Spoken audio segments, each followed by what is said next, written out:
প্রমাণ দিতে হবে। আমাদের পূর্বপুরুষরা এখানে যেভাবে বসবাস করেছে, স্বাধীনতার অনেক আগে থেকে এখানে বসবাস করছে।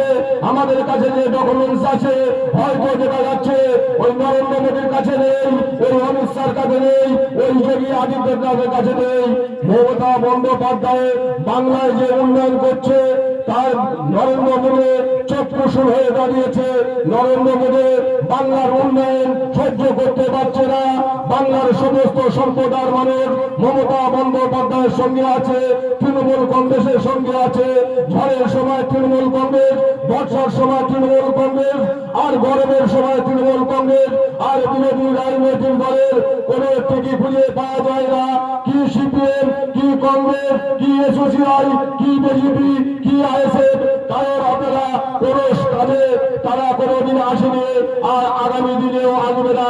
তারা যখন ভোট আসে বিভিন্ন রকম ভাবে সাম্প্রদায়িক দাঙ্গা লাগাতে চায়, আর জাতিগত ভাবে দাঙ্গা লাগাতে চায়।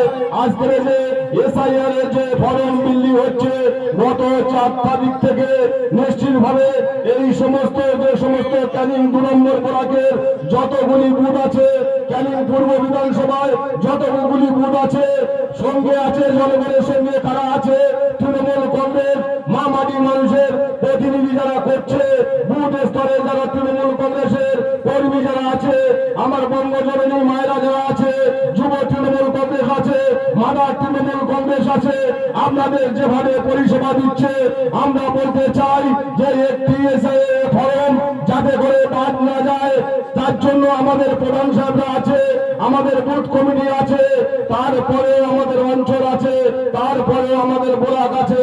আমাদের ব্লকে আমাদের মাননীয় বিধায়ক সাহেব এই বিধানসভার তিনি বিধায়ক। আজকের শুধু ক্যানিং পূর্ব বিধানসভার বিধায়ক নয়, আজকের গোটা দক্ষিণ 24 পরগনা নেতৃত্ব দিচ্ছে। আজকের রাজ্য তৃণমূল কংগ্রেসের সাধারণ সম্পাদক, গোটা রাজ্য জুড়ে আজকে তিনি তৃণমূল কংগ্রেসের নেতৃত্ব দিচ্ছে। আজকের ভাঙড়ের মতন বিধানসভাতে, সাতগাছিয়ার মতন বিধানসভাতে সেখানে দল দায়িত্ব দিয়েছে। আজকের মামাটি মানুষের প্রতিনিধি হয়ে, আজকের তৃণমূল কংগ্রেসের প্রতিনিধি হয়ে যেভাবে লড়াই করছে, বুথ চিপে লড়াই করছে। আগামী 16 তারিখে একদিকে মানে এসআইআর, আর একদিকে বিরোধী রাজনৈতিক দলের জামালা জব্দ করার জন্য যে ডাক দিয়েছে বিধায়ক শওকত মোল্লা, নিশ্চিত ভাবে যে যে বুথ থেকে এসছেন দেউলি 2 নম্বর অঞ্চলের আপামর সমস্ত নেতৃত্ব, সমস্ত জনগণ আমাদের বিধায়ক সাহেব আসবেন, যে কথা বলবেন, যে আদেশ দেবেন, যে টার্গেট বেঁধে দেবে, আমরা সেটাকে ফুল বিলতে মেরামত করব। আর সেই সঙ্গে সঙ্গে আগামী 2026 সালে বিধানসভা নির্বাচনকে সামনে রেখে আর মাত্র কয়েক মাস বাকি আছে। এসআইআর শুরু করে দিয়েছে। 2021 সালে পরে এসআইআর করতে পারত, 2024 সালে লোকসভার পরে এসআইআর করতে পারত। আর মাত্র 6 থেকে 7 মাস বাকি আছে 2026-এ বিধানসভা নির্বাচন। সেই বিধানসভা নির্বাচনকে সামনে রেখে এখন থেকে বাংলায় যে কিছু জেনুইন ভোটার, তৃণমূল কংগ্রেসের জেনুইন ভোটার বাদ দেওয়ার জন্য ভারতীয় জনতা পার্টি বিজেপি চক্রান্ত ষড়যন্ত্র করছে। আজকে বলছে অনুপ্রবেশকারী মুসলিমরা ভারত। ইতিমধ্যে আমাদের বিধায়ক সাহেব চলে এসেছে, করবে সাদেক লস্কর মহাশয় মঞ্চে উপস্থিত আছেন।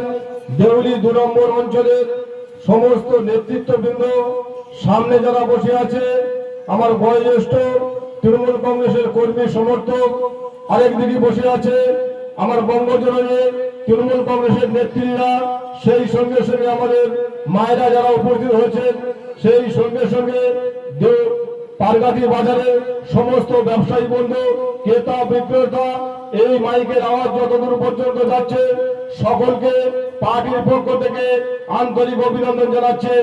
ইতিমধ্যে আমাদের বক্তারা বলে গিয়েছে 2025 সালের একদম শেষ লগ্নে, আর 2026 সাল করতে মাত্র 2 মাস বাকি আছে।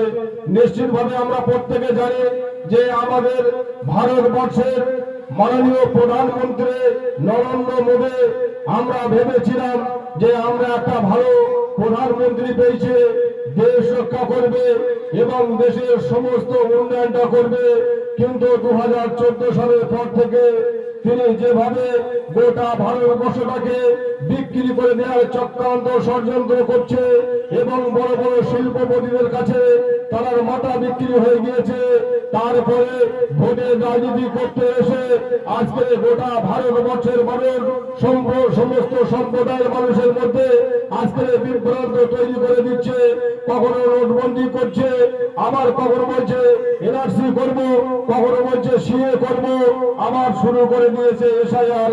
ইতিমধ্যে গত 4 তারিখ থেকে বাংলাতে শুরু হয়ে গিয়েছে এসআইআর করে নতুন করে আমাদের ভারতবর্ষের নাগরিক তার প্রমাণপত্র আমাদেরকে দিতে হবে। আমাদের রাজ্যের মাননীয় মুখ্যমন্ত্রী মমতা বন্দ্যোপাধ্যায় দীর্ঘক্ষণ ধরে লড়াই করছে। 2011 সালের পর থেকে 2014 সালে যখন নরেন্দ্র মোদী ভারতবর্ষের ক্ষমতায় আসলো, তখন থেকে বিজেপির সঙ্গে যে লড়াই চলছে, ভারতবর্ষের অন্য কোন রাজ্যের মুখ্যমন্ত্রীরা কোন রকম ভাবে প্রতিবাদ করছে না, প্রতিবাদ করছে বাংলার জননেত্রী, বাংলার মুখ্যমন্ত্রী মমতা বন্দ্যোপাধ্যায়।